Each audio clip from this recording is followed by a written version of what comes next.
Welcome to 3D Amazon FBA. Today I'm going to explain to you guys how to calculate your expenses for running your Amazon business. I'm going to use Inventory Lab to show you guys what I do to calculate all of my expenses. You could probably use the same methods using other accounting software. I do everything on Inventory Lab myself. It's like $45 a month, and it's really easy to use, pretty self-explanatory. I learned how to do everything on my own, so it's really easy to do. So before I get into it, make sure you guys like and subscribe to the channel. I really appreciate it. All right, so I decided to make this video because I was being asked about how I calculate shrink and stuff like that. So I thought I should go ahead and make this video. So here, you log into Inventory Lab. In accounting, you go to other expenses, and this is the page that pops up. So my Verizon bill, I use it to run my Amazon business, so that's a business expense. $121.66 is what I pay every month, and I have it set to repeat every single month. I have 10 boxes out in the front of my garage waiting for UPS to pick up. That's a business expense. It cost me $7.56.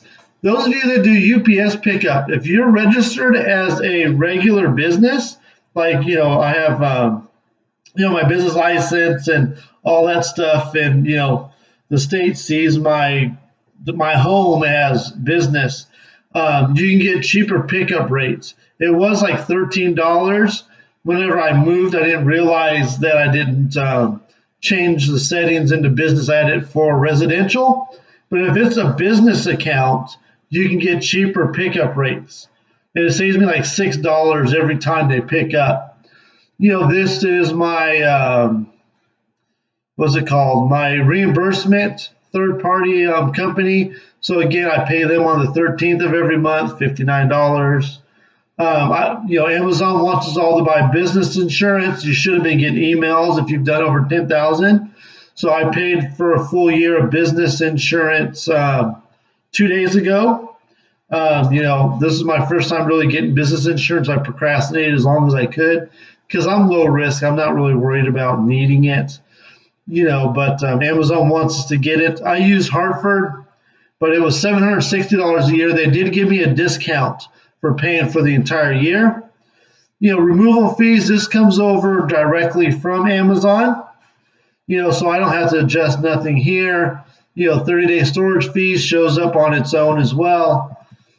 Shrink, I was asked about shrink. So this is a bottle of barbecue sauce that busted.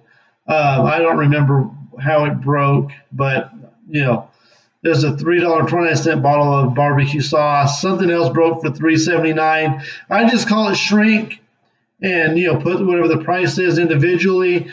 If I'm reconciling shipments, like say I go through shipments and Amazon lost stuff, they refuse to reimburse me.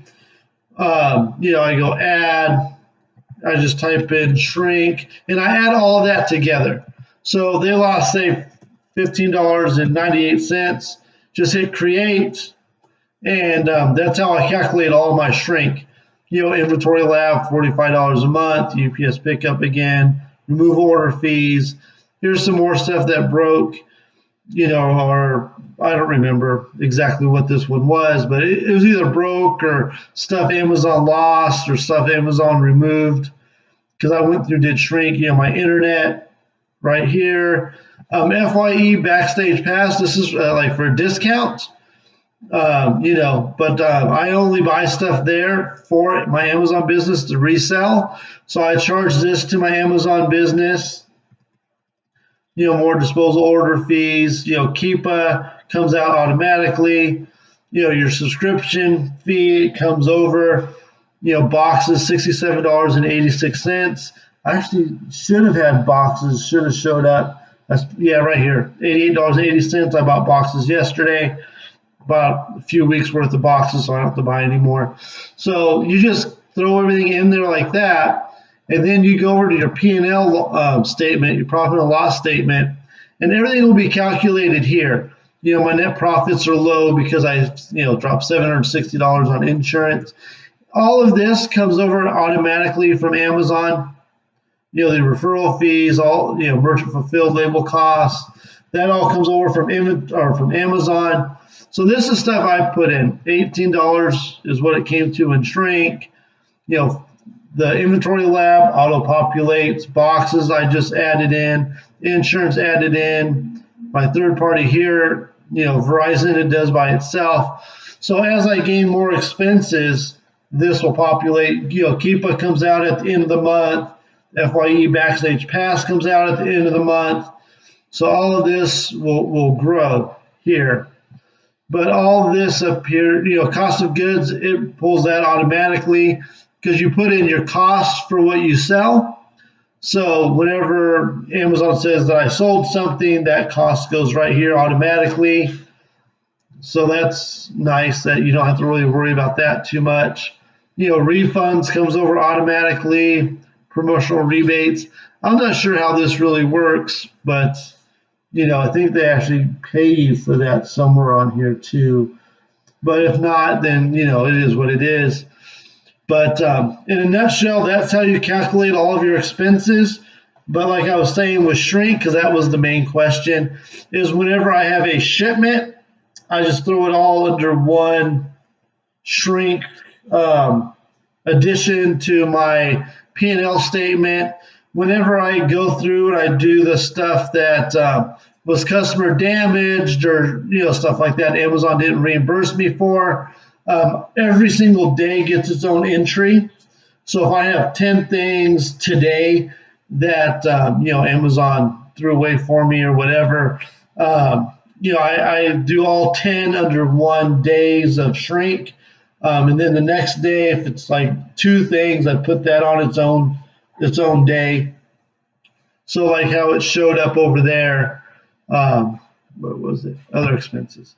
So that's why it shows. And if you really want to also like look at one specific item, you type in like shrink, it'll pull up everything. So this here was probably either a day they threw away a bunch of stuff. Most likely it was stuff Amazon lost and didn't reimburse me for.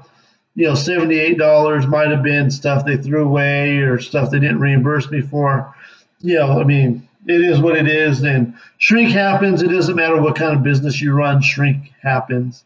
You know, so everything is under 1 day. You can see like $40 this day, $17.49 this day, and that's probably stuff they just threw away.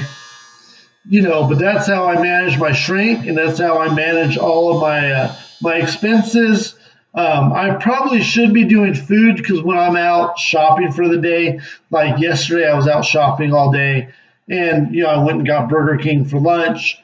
I should calculate all of my eating, but I don't know. I just don't do it. I don't write that off of my taxes. Food I eat, like fast food, while I'm out, even though I probably should. Again, this is just what I do. Make sure you do contact an accountant if you want to get more knowledgeable about this. I want to get an accountant this year for the first time. I have a friend of mine that says he has a really good accountant. So that way I just don't have to deal with it anymore. And if there is anything I am missing, you know, they can help me out with that. So this is just what I do to keep track of everything here. So I hope this gives you guys some help on how to manage your losses and your expenses for your business. It's really easy on Inventory Lab, as you can tell. It's just a couple pushes of a button. You tell it what it is here. It actually keeps a list of everything. Like I bought an air conditioner for my garage last year, and it remembers everything in there. So if I just wanted to type in air conditioner, it remembers it. So it's real quick and easy to do it all here. I personally don't see the need to go get QuickBooks if you already have Inventory Lab. But that's what I've got for you guys today. I hope you guys get some value from this video. Thank you for watching.